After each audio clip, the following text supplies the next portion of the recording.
Halo sobatku, selamat datang di channel Sobat Movie.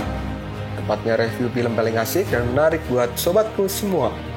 Yang baru gabung, silakan klik tombol subscribe ya dan nyalakan loncengnya supaya kalian tidak ketinggalan film-film seru yang Mimin upload.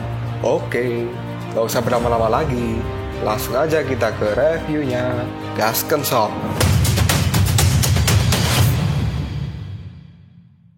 Hey, oke, sobatku terkeren, terkecil, terbaik, tersemuanya. Kita masih bersama Sobat Movie, channel alur cerita terasik sepanjang masa.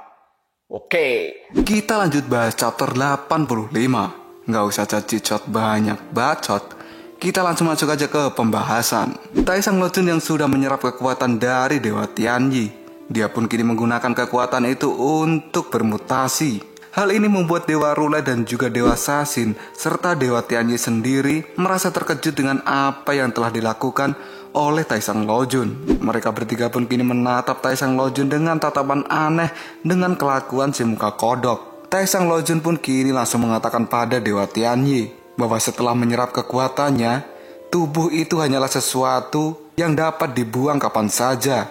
Tapi esensi dan energi sejatinya itu merupakan keberadaan yang sebenarnya. Dewa Tianyi pun hanya terdiam mendengar kata-kata yang diucapkan oleh Taesang Lojun ini. Kemudian Taesang Lojun yang sudah menyerap kekuatan Dewa Tianyi, dirinya pun kini mengatakan bahwa dia mengerti banyak hal dalam sekejap. Lalu Taesang Lojun pun kini juga mengatakan pada Dewa Tianyi bahwa apa yang akan Dewa Tianyi lakukan akan dia lakukan sekarang. Dan dia pun menyuruh Dewa Tianyi untuk tenang saja, karena urusan roh darah bumi kali ini akan diambil alih oleh Taesang Lojun. Setelah berkata seperti itu, kini Taesang Lojun pun kemudian menghilang. Kepergian dari Taesang Lojun ini membuat Dewa Rule dan juga Dewa Sasin tidak tahu apa yang akan dilakukan selanjutnya oleh Taesang Lojun ini. Dan tiba-tiba saja dada dari Dewa Sasin merasa kesakitan karena racun hati kaca biru murni ternyata masih menempel pada tubuhnya. Hal ini membuat Dewa Rule menjadi terkejut dan dia pun kini juga langsung panik.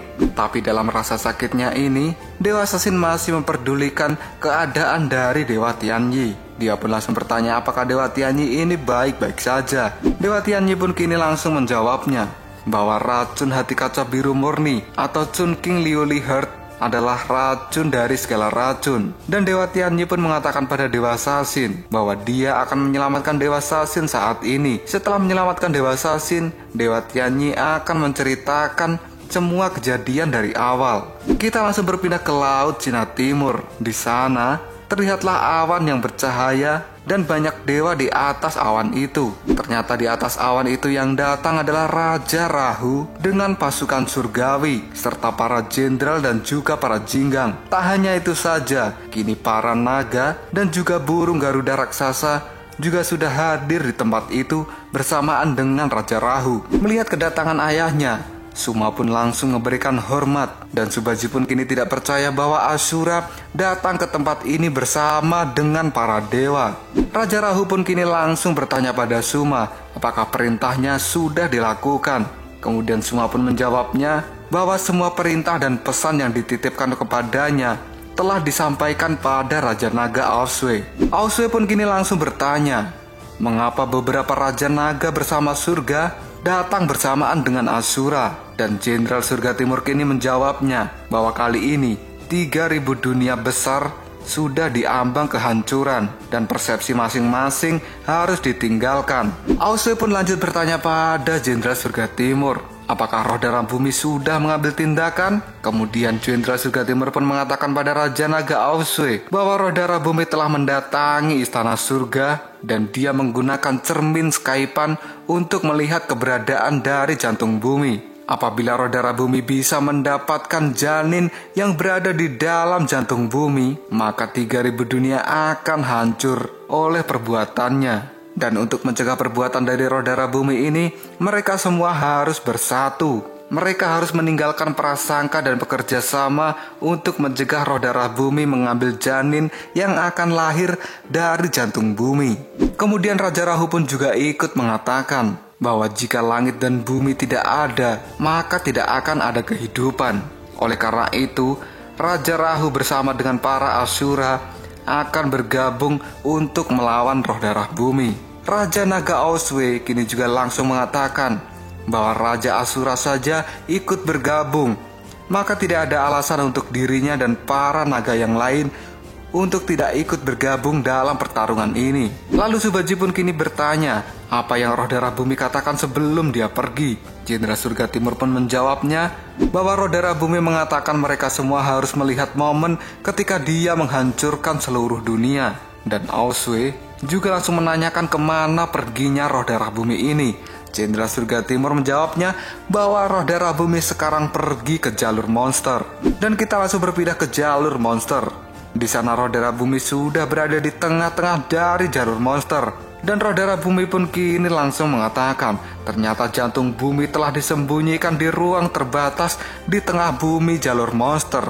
Dan kini para cacing-cacing gurun pasir pun juga keluar seolah dirinya akan menghalangi roh darah bumi. Lalu roh darah bumi pun kini mengatakan bahwa monster-monster ini keluar karena jantung bumi. Dan tiba-tiba saja roh darah bumi pun kini mengumpulkan kekuatan api menggunakan kedua tanduknya. Dan dia pun kini menciptakan api yang sangat besar. Dan ternyata api itu adalah aura dari roh darah bumi. Roh darah bumi yang sudah menggunakan aura apinya, tiba-tiba saja rambutnya pun juga berubah menjadi rambut api. Dan kini roh darah bumi pun siap meluncur untuk mengambil jantung bumi. Roh darah bumi yang sudah berada di dalam bola api, dirinya pun kini menerobos para cacing-cacing yang akan menghalanginya. Dan cacing-cacing itu pun tidak berdaya menghadapi kekuatan dari roh darah bumi ini. Dan kini roh darah bumi secara perlahan menghancurkan batu yang menghalangi jalan monster dengan hutan labirin. Dan kini roh darah bumi pun tersenyum karena dia merasa bahwa sebentar lagi dirinya akan mendapatkan jantung bumi dan akan bertemu kembali dengan tubuh kelimanya. Dan kita langsung berpindah ke hutan labirin. Di sana jantung bumi sudah terkikis secara perlahan. Biksu Tong dan para monster yang lainnya yang sudah menemukan letak dari jantung bumi, mereka pun kini bergegas untuk mengambil jantung bumi tersebut. Dan terlihatlah batu-batu yang melindungi jantung bumi kini mulai terbuka. Dan reruntuhan batu itu pun kini jatuh menyebabkan ledakan di tempat itu. Sun Wukong pun kini menjadi terkejut dengan apa yang dilihatnya.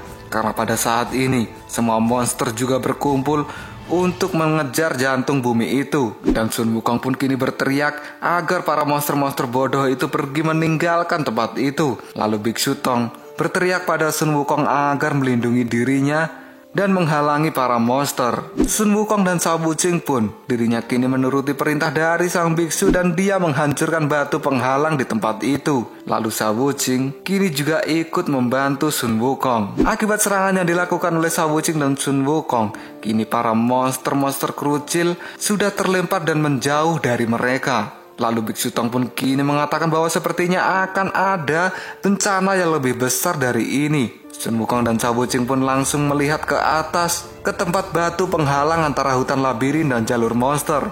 Karena ternyata di sana batu penghalang itu pun akan segera pecah. Dan benar saja, kini roh darah bumi yang menggunakan kekuatannya menembus batu penghalang itu, dirinya sudah akan sampai di hutan labirin. Dan kini terlihatlah akibat kekuatan dari roh darah bumi itu, hutan labirin menjadi terkena hujan api. Hujan api yang disebabkan oleh roh darah bumi itu membuat tanah di hutan labirin kini menjadi terbakar dan semuanya meleleh. Lalu Sun Wukong pun kini langsung mengatakan, sebenarnya apa yang memiliki kekuatan seperti ini? Karena terlihat di sini kekuatan dari roh darah bumi mampu membuat hutan labirin menjadi porak-poranda dan menyebabkan kebakaran di mana-mana. Sun Wukong pun kini langsung terbang untuk menuju ke jantung bumi. Dan tiba-tiba saja kini sesuatu sudah menembus batu pemisah antara hutan labirin dan juga jalur monster dan menyebabkan sebuah lubang yang sangat besar. Sun Wukong yang terbang untuk mendekati jantung bumi, dirinya pun kini sudah semakin dekat.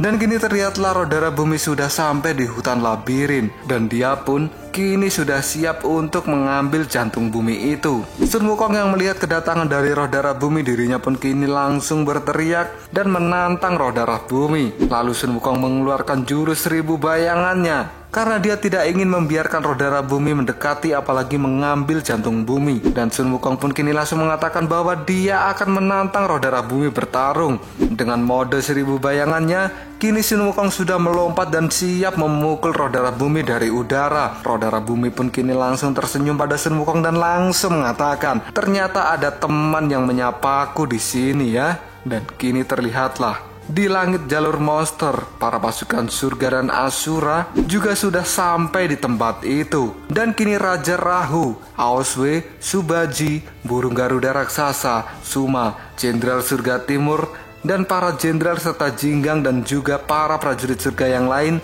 mereka berkumpul untuk bertarung melawan roh darah bumi. Roh darah bumi yang sendirian akan melawan seluruh hero dari Land of Dawn. Lalu siapakah yang akan memenangkan pertarungan ini? Apakah roh darah bumi yang overpower bisa mengalahkan semua hero Land of Dawn? Tunggu aja jawabannya di next video. Koprol Sob. Tetap stay di channel Sobat Movie dan jangan lupa klik subscribe, like, dan share ke teman-temanmu agar channel ini dapat berkembang dan menghibur kalian semua. See you next tomorrow. Bye-bye.